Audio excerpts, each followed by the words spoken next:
a lot being said about AI right now. I know it goes without saying, right? It is everywhere, it's consistent, and it's just been going on for such an amount of time at such pace and volume that there's a lot that's become assumed knowledge. And I have, if I'm honest, often found myself in moments of thinking, do I get this? Does it make sense? Have we all just stopped questioning it? Or are we being told it's moving too fast for us to have the time to question it?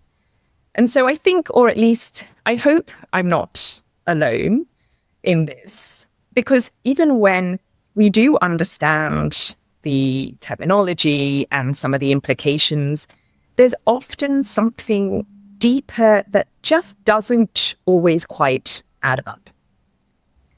Not just technically, but in terms of what this means for how we work, how we lead, how we parent, what are we building for the next generation.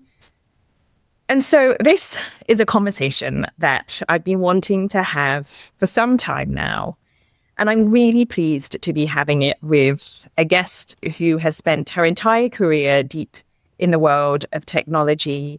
But now, and increasingly, perhaps, she spends almost equal parts of her time questioning it, and questioning it really thoughtfully. So my guest today is Natasha Lum.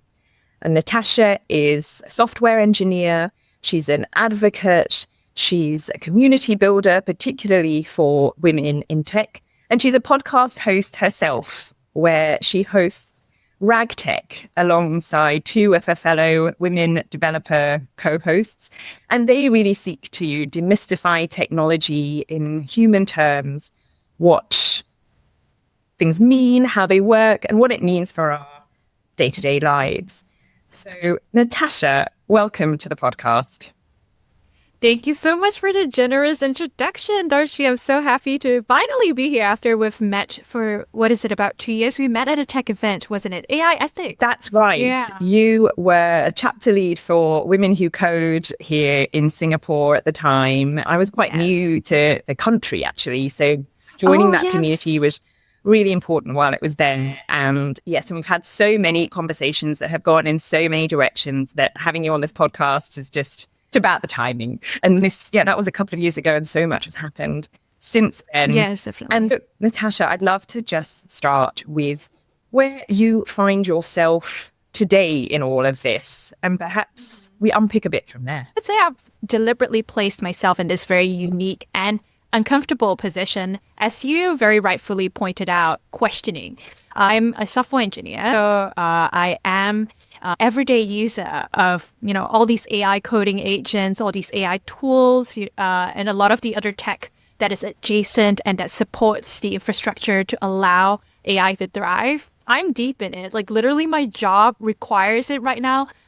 In fact, my current job, it's about how do we use coding within software engineering discipline in a structured manner. And my job right now is to see how do we integrate it and what are these new best practices that pertain to it. So on one side, I'm a software engineer who uses AI daily for my job, also my side hustles.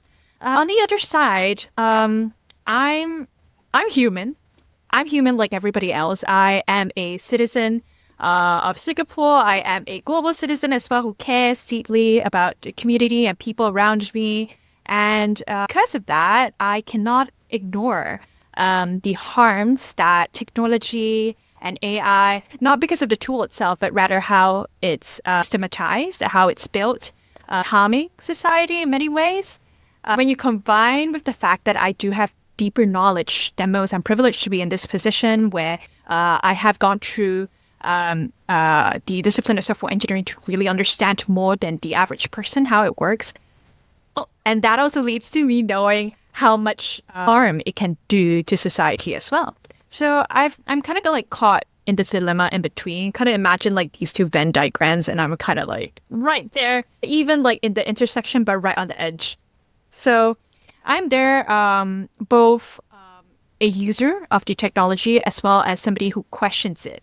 I think being a unique, uncomfortable space allows me to be a constructive skeptic, to be able to question the technology in ways that can move us forward towards being able to use technology in a productive way without the guilt that comes along with it. So that's kind of like where I would place myself right now. And I think added on to the other Venn diagram circles I'm in, I'm obviously a woman in tech, and women in tech only about 30% across the entire technology industry. So understand more nuances about women's issues and also how they're also deeply intertwined with tech and AI. For example, inherent bias against, it's inherent to the data that's being fed to AI. You set that scene and just all of the different kind of aspects that exist in this world that is now driving the pace of change and the way in which we're operating. And this podcast, Unbiased, we have unpicked in many different ways sort of biases that stand at their core. This started out as a sort of talking about real topics of inclusion and diversity at its core. And then when AI came into the mix, we talked about just, machine learning, how these tools are developed at their very basic level is that they use the data from all around us. And we talked about bias that can be inherent in these tools and then scaled, because as soon as you take one small stereotype that may have played out in one scenario, if you feed it into a machine that then uses it as a default position and then spits it out to the whole world, then that can amplify that bias. But almost the piece that I want to delve in while I have some of your expertise today is actually the biases that are existing in terms of our attitudes to this new world of, as you mentioned, there's suddenly when we talk about your own personal intersections as a Southeast Asian woman who are actually very much represented in tech, that bias in tech piece is then fed into the discussion of this is why we actually need so many diverse voices who are the technology experts, because they're the ones that are going to help to shape all of that data and inform the stories that feed the narratives in the world that actually these technologically and non-human decision-making tools stand to place us. And so this is where it goes back to its steps to going, actually, who are the people that really understand this technology and the ones that are able to use it knowledgeably and conscientiously? Where should we begin? And maybe what are the most important questions that we should be asking in those early steps along the way? I don't think there's just a beginning point where you should understand technology. I think for me, I didn't start out as a techie in the sense. Everybody kind of saw me as somebody who was in the humanities field. Okay. I grew up in an education system in Singapore, era where girls will become women, be encouraged to go into STEM. And I think this really goes back to how, when I started out, I'm supposed to see as eloquent. People see you're also a woman. You're also somebody who cares about society. So yeah, people wouldn't have pitched me to be somebody who would have gone into software engineering. When I really started that journey was I was in a work situation where I realized weren't enough training resources for the work I was doing. A lot of the training resources was siloed and only made available when an instructor would make it available. So in seeing that that was a problem, I started looking around for ways I could develop a solution myself, be able to create these self-learning resources. And I started out being somebody who, the problem solver, who, when I see issues happening around me, I don't fall into learned helplessness. I think of ways like, hey, how else can I improve this? Not only for myself, because I wasn't thinking about myself when I was developing those training resources. I saw that, oh, wait, the community around me, they're struggling as well. They might fail the course and not be able to get this job, right? So I'm seeing myself as somebody who is empathetic and a community person, led me to finding easiest ways to build solutions around problems. And at that point, programming was the easiest way because literally start from nothing. It's the most cost-friendly way and the one that allows scale. I thought I would be interested in political science because I wanted to understand more about the world and why it was shaped this way. So again, this questioning mindset, right? And the questioning again from empathy, of caring about the community around me, of feeling like I'm not helpless in this. There, at that point, I thought political science was the answer. And then I took a political science class. And I realized, like, this isn't interesting at all. Why are you locking political science in these very strict paradigms? Like, there seems to be this very limited spectrum that politics can go. And the discipline of politics doesn't seem to have grown compared to other disciplines. You know, it's always like, oh, versus being conservative and socialist versus it's around these kind of spectrums. And then all the policies that affect countries and societies are constrained with it. There's no innovation there. And I'm like, this doesn't answer any of my questions.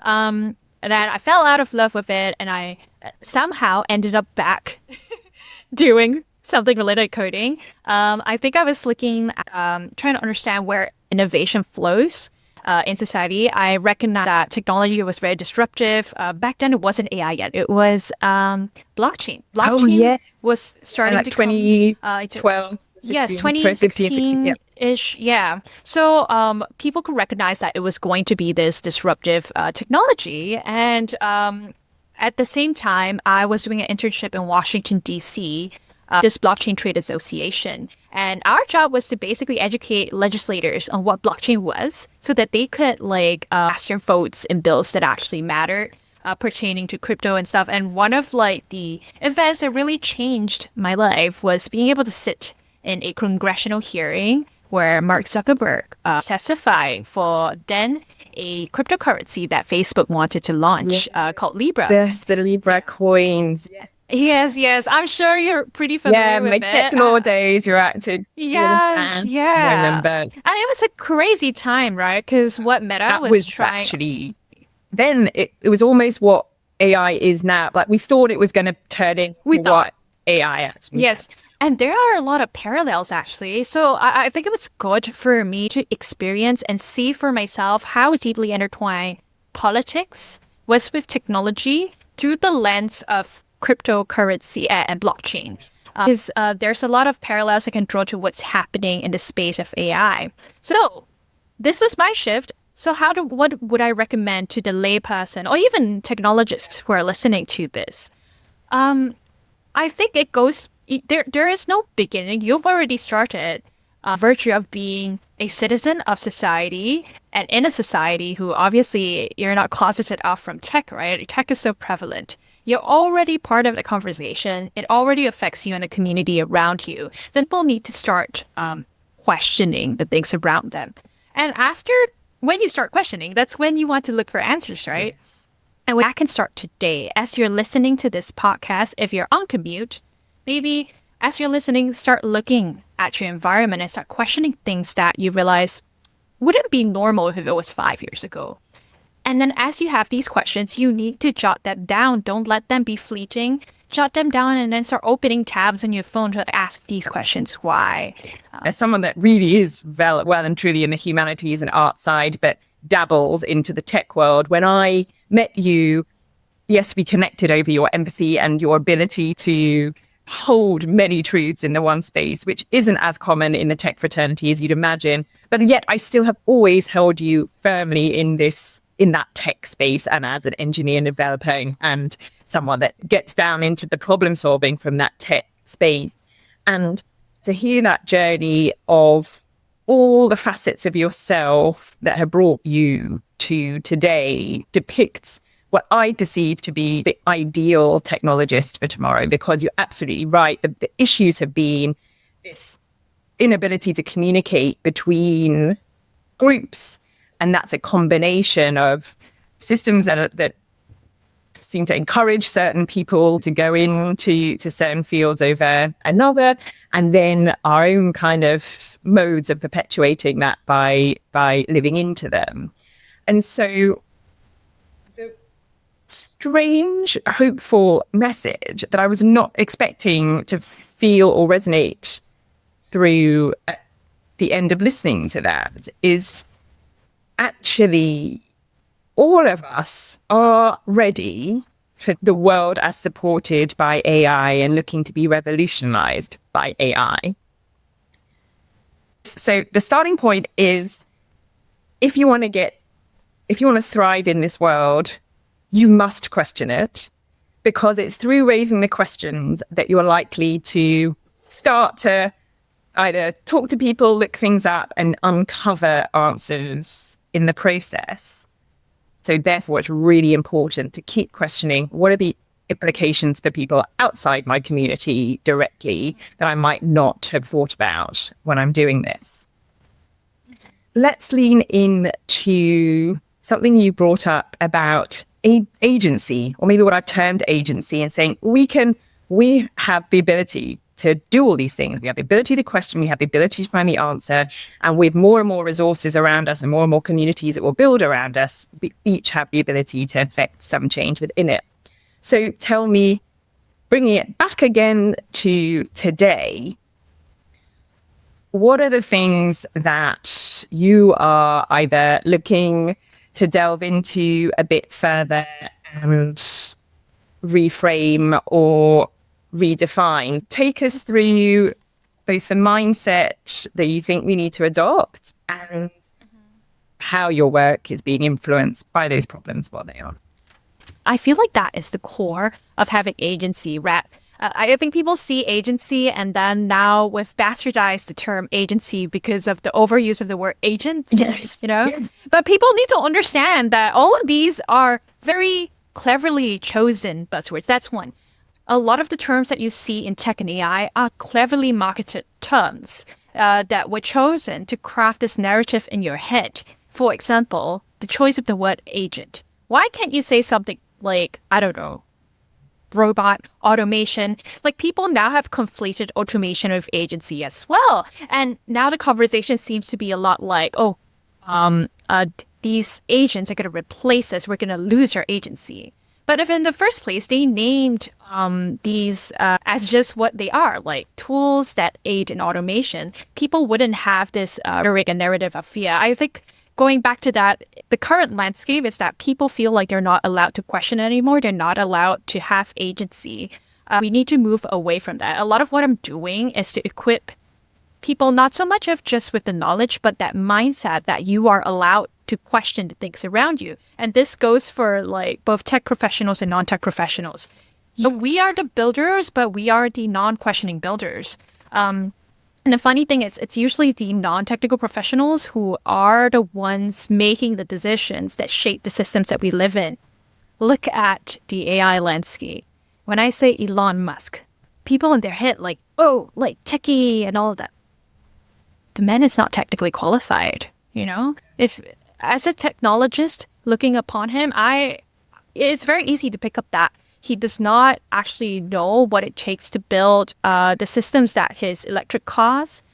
He doesn't know what it takes to build these AI systems. Just that's Elon Musk. And now he's going on to build Grok, right? So then you have also Sam Altman. Yes. People laud him as this thought leader in technology, and he's going around on so many podcasts saying this and that, and people are taking it as truth. Again, this man is not a technical practitioner. And he's saying so many untruths about the technology and weighing a lot of narrative despite not having the knowledge in it. And I'm not going against the technology itself, mind you. I'm going against like how it was built. And it's because technologists, well, the face of this technology, people like Elon Musk, people like Sam Altman, were born and bred in a Silicon Valley landscape where investment and capital is abundant, right? They know how to speak the language of Silicon Valley and hence be able to get these billions and trillions in investment. When money is not an issue, your compute and the amount of money put in your infrastructure becomes unconstrained. So you stop prioritizing things like, how do we make this more optimized and lightweight? And that's a problem because we are basically spending billions unconstrained, and that results in the engineers in these AI companies not prioritizing sustainability, not prioritizing like how do we maximize performance and reduce compute. And that results in the unsustainable building of these Western AI models. Then you look at China, it's a different story. They were able to launch DeepSeek at, I think, either 10 times or even 100 times less compute than GPT or Claude. Because they operated with a constraint, which is that we have to be able to do this with lesser compute resources. I don't know if it was because of the lack of funding, or rather, I think China as a whole has prioritized sustainability. The country a long time ago had benchmark 97% renewable energy. There's a lot of emphasis on that. So because of these constraints, they were able to create a model that performed at the same level of all these Western models and much lower compute. So it's doable. This is an engineering problem. This is what happens when you put non-engineers as the only ones making the decisions. That's why one of the main audience that I'm trying to target with my tech podcast and what I do is tech professionals, and trying to encourage them to speak their truth, to start questioning their leaders who might not be a professional. This could be something as simple as if your management comes down on you and says I don't care what you do, I want AI in all our features. You as a tech professional should not be blindly taking that and be like, yeah, management knows best. You should start questioning things like, okay, when you say AI, what do you mean? Do you mean productivity tools? Do you mean agentic coding? And then as you dive deeper and you start questioning them, there should be some pushback, right? If you're like, no, I don't care. I want to be able to market my product as AI driven so that I can get more venture capital. They're like, that is the actual root cause of why you're asking for AI. It's not so much about productivity, is it? So tech professionals need to start questioning within their own circles. And then for non-tech also need to start questioning the techies, people like yourself, because you have so much expertise in the legal area, you will be able to come up with questions that techies like myself no ability to ask. If we're able to have this back and forth conversation, you will be able to make that clause more robust, So again, non-tech professionals need to question tech professionals so we're able to have these conversations. You hit on the fact that we have been set up to date to operate in real silos. And this kind of new world is really asking for a much greater degree of collaboration across competencies and across skill sets than we've ever been asked before. My mind was blown a little by your example of that everything down to the language around AI and that agency, for example, has been brought through, because this is, even as someone that came to you and started this whole conversation by saying, are we questioning it enough? Or importantly, I did raise, are we being made to feel like we shouldn't be questioning it because it's moving so fast? And where I started kind of drawing this distinction between tech and non-tech, actually, most of the world will put the Elon Musks and Sam Altmans around us as they are the tech guys. They must know because they know. And what you're saying is actually you've got more in common, mostly people, with Sam Altman and Elon Musk than a purist technology developer or the people in those organizations that were building it. And almost mirroring when it comes to using AI, actually, it's it's prompts, it's the way we ask it, how we ask questions that enable those best results. There is such a call to action for all of us to be questioning relentlessly over everything. Yes. It almost is asking us to adopt that childlike, but why? Yes. Oh, I love that. Childlike. Oh, there is a lovely book about called, I forget who wrote it now, called A More Beautiful Question, but really delving into the research around the importance of asking questions, and how I think the stat that I remember is that after age 6 or at age 6, the number of questions we ask falls off the cliff. And how do we bring that back in? And there are so many things. And as adults, as I said, this assumed knowledge. Now, if everyone around us is using this jargon, and every day, Natasha, in every division of every organization, someone is being told, we just got to get AI into this. We've just got to get out. We're going to get left behind. The AI race, we're being left behind. Just do it. And even questioning that openly in front of that leader could be seen as, well, you're a naysayer, you're just putting up barriers. This is a tension that in the legal space and legal and compliance we face every day, because you're damned if you do and you're damned if you don't. If you ask too many questions, then, you're just a blocker, as is risk. We're always the last to get on board. Even tech law and regulation can't keep up because the people writing the laws don't understand the technology, and the Zuckermans of the world don't understand the questions that are being asked of them. Talk codes. But if you're too excited about it and are like, let's use it, let's see how it can help and how it can help answer the questions for us, you can be judged by some in the fraternity of being like, oh, but do you fully understand the risks of this? And so this kind of, I feel like through this conversation, what is being exposed to me is the divisiveness, that there is a real intentional divisiveness in this topic because it serves to increase the profits for the people that have built it. And that very example of, oh, we'll just release ChatGPT before it's ready because that's how we find out about the bugs and things, and we release it onto the world. We know we now live in a world where there are people, really leading technologists in these companies, that have come out of the other side and said that wasn't the right thing to do. And now they developed platforms on trying to manage the fallout from that. But I think it has spilled into governments and regulators as well, because I heard once by a minister like this, the idea that, look, it was just like when cars were on the road, we didn't have seatbelts. Then we had some car accidents. We need seatbelts. Now we have seatbelts. AI is just like that. We're just going to run it through and then we'll find out the guardrails after.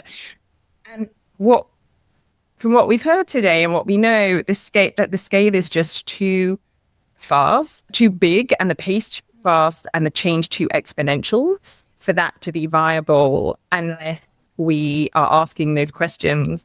And as opposed to my heart, and this is maybe where my bias comes in, I have really often, Natasha, felt that this discussion is actually less about technology and more about our humanity, more about how do we invite people, how do we create spaces where we can safely declare our ignorance, safely ask any question under the sun, openly investigate those things, and come up with a solution that is not somehow affected by the sense that we're in a zero-sum game, that is not somehow only going to benefit one over the other.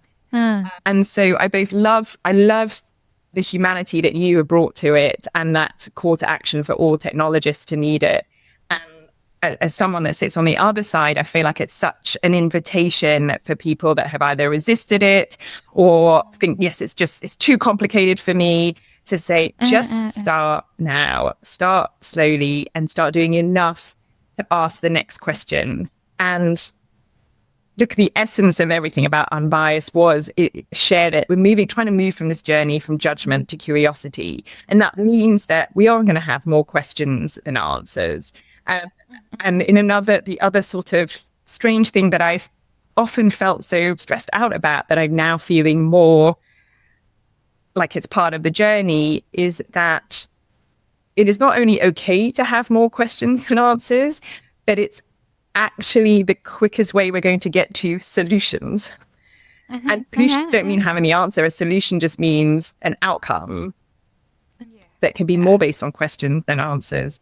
So I feel like, Natasha, I feel like this has got to be part one of some, because there are so many avenues that we haven't gone down further today, and that we talked about the compute. And one thing I would want to say is that I absolutely had no idea when DeepSeek came out, it was all about the performance of the tool, the Chinese tool against the American, and which is better. I don't recall anywhere understanding the fact that they used so much less compute power. And I think, again, we are only just now, years after we've been using tools like ChatGPT and generative AI more commonplace, that, every one of those prompts that you put in, from your meal plan to solving an organizational issue, takes energy and computers and heat and water, and needs big data centers to be built. And we're only just now grappling with that. And you really hit on that other insight of course, that didn't matter when we're starting out. And actually, that technology startup world, which is all about innovation, when you're in Silicon Valley and you have money coming out of all orifices, you can afford to think blue sky and just come up with something that works and can make money quickly. But we need to now shift to making something sustainably.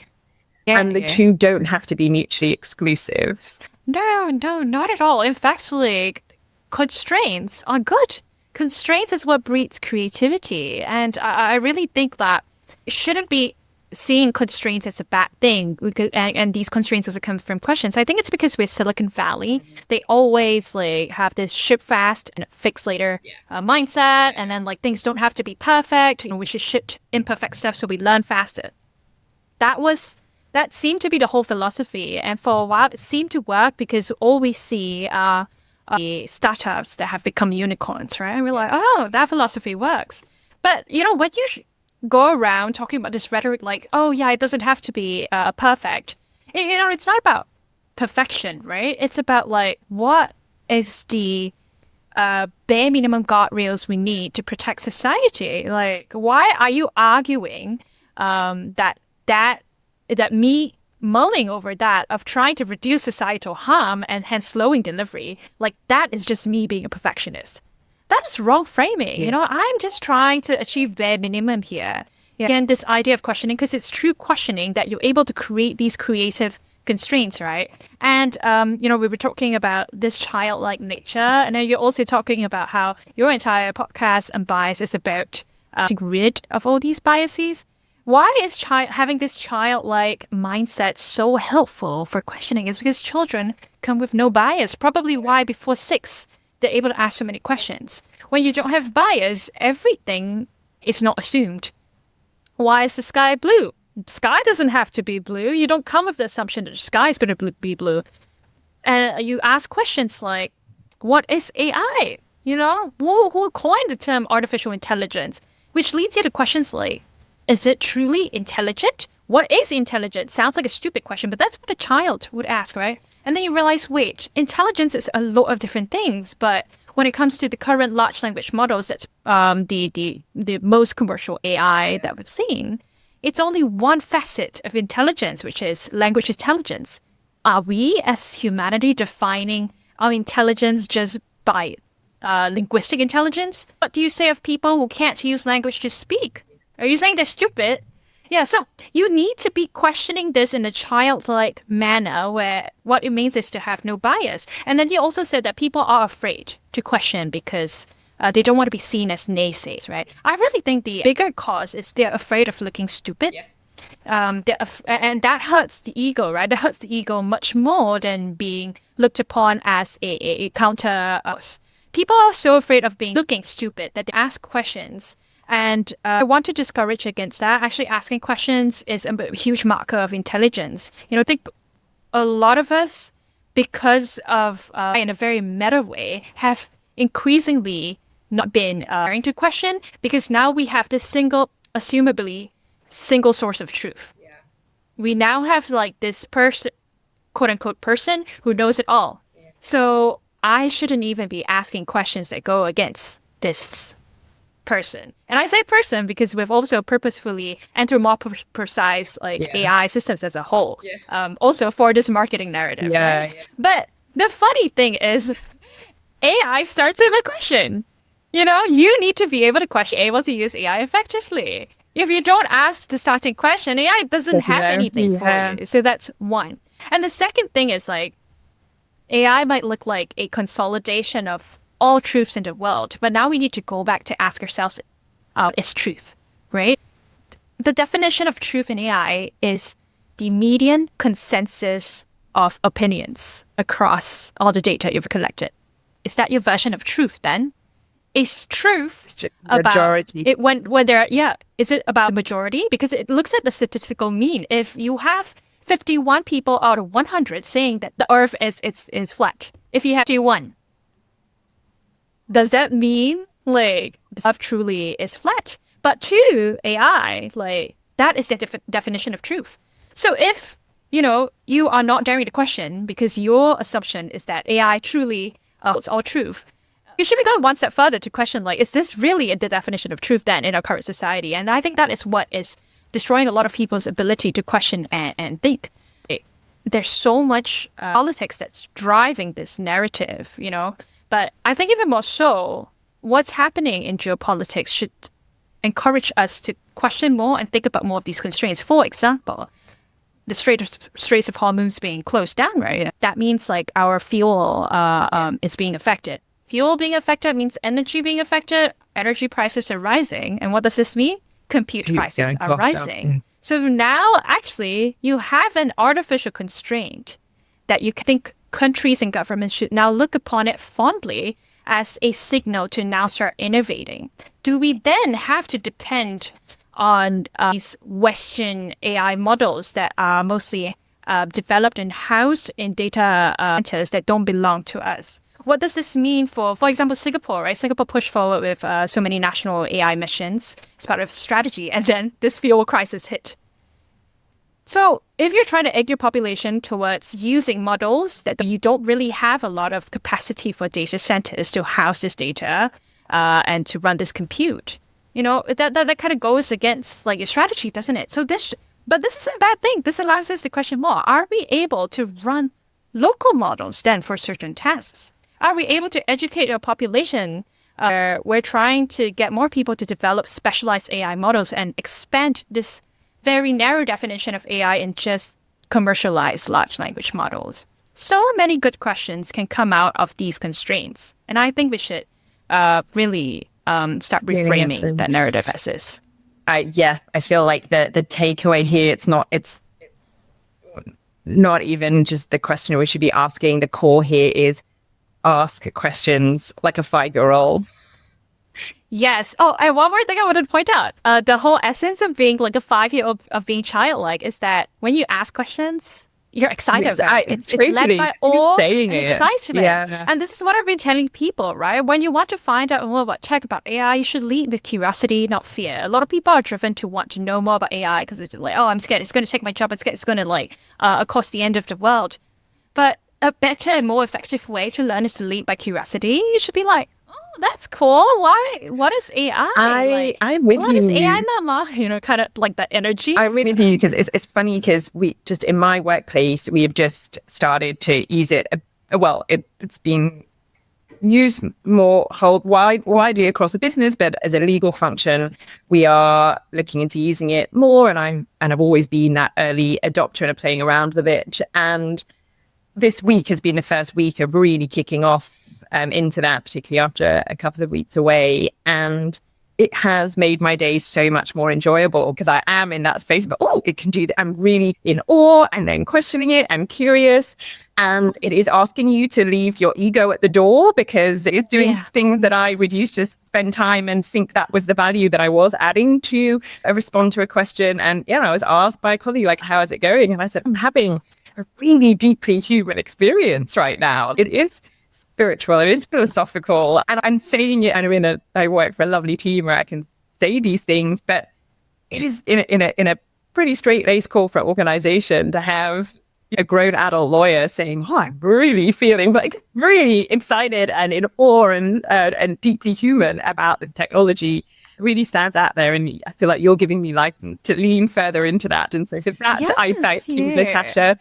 But I really want to leave everyone with not a question, but a request to ask more questions. There is no one thing that you can follow as an interest that you can learn or study or can tell our kids to study that actually will not be helpful in this new world, whether it's philosophy or whether it's maths. Thank you, Natasha. And I hope to speak again on this. Yeah. We can do a separate one that's way more technical, really delving deep into the compute. But I think this one episode just focusing on that questioning mindset is a really good way to just start people off. Beautiful. Thank you again, Natasha, for taking this time out. I really appreciate you. And I'm so excited to see what comes next for you and to see more people like you step into your world. Yeah, and I'm like stepping into your world right now through this podcast. So thank you for that. I hope you enjoyed this episode. I derive so much energy from speaking to such inspiring guests and having really meaningful and challenging conversations. If you felt the same way, my ask of you is to please subscribe to this podcast, either here or wherever you download your podcast content from. Unbiased is a labour of love for me, and the impact that these perspectives have depend on reaching as many eyes and ears as possible. So your support is invaluable. Until next time, stay curious.